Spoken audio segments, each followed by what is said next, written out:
Hi guys, I'm James and you're watching the Scoop of Gem. Today we're going to be covering the pressures of living in Singapore and the rat race.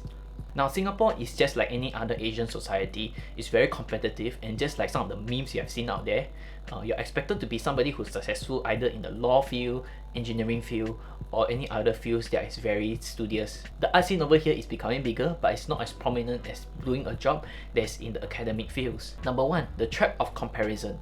Living in this Asian society, there's always a tendency for parents or other friends to be able to compete with each other. A conversation within your friends could just be talking about salary or even talking about this CPF, but there's always a trap of comparison which is not healthy for the individual, as it always makes the individual feel very pressured to be able to meet up to this standard. Now this also pushes the idea that you need to have a certain income at a certain age or being married at a certain age, which I feel is not a very good thing. If let's say you are being pressured into a situation, you could make very harsh decisions which will affect your life. You could probably find somebody who is not suited for you and marry the person and have quite a miserable 30-50 years up ahead. Being stuck at a job, doing it for 20 or 30 years could mean a life wasted.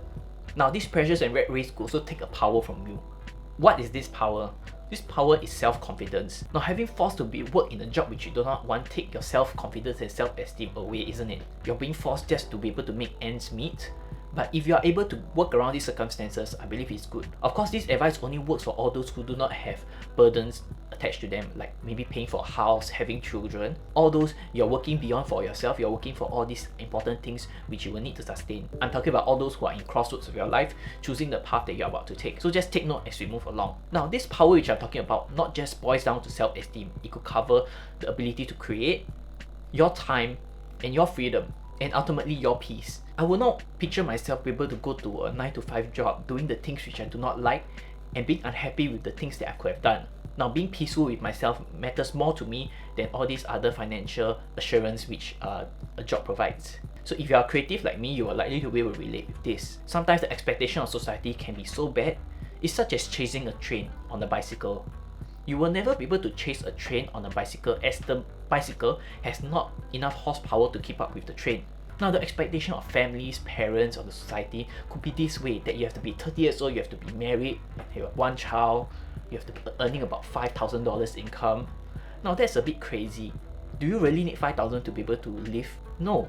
If let's say you're staying with your parents, you probably need about 600 to 800 to be able to sustain yourself while you build the things you want. With that said, building the things you want, meaning that whatever I mentioned here, you don't just sit around and just hope for the things to happen. You have to work towards it. Be it building your own business or be able to build something which you will in the long run be able to have income at. I strongly do not believe in laziness. I believe that if you do not choose the route which your parents want to set for you, you have to work out something for yourself. Now going back to the train and bicycle analogy, doing your own stuff, you could be riding on the bicycle. But being on a bicycle isn't so bad, isn't it? Being on a bicycle, you could be enjoying the breeze and cycling at your own pace where your legs is able to take you. If you are on a train, you reach your destination really fast and you will not enjoy the destination or the breeze so much as to be on the bicycle. Being on the train, ultimately you want to reach your destination which you cannot change.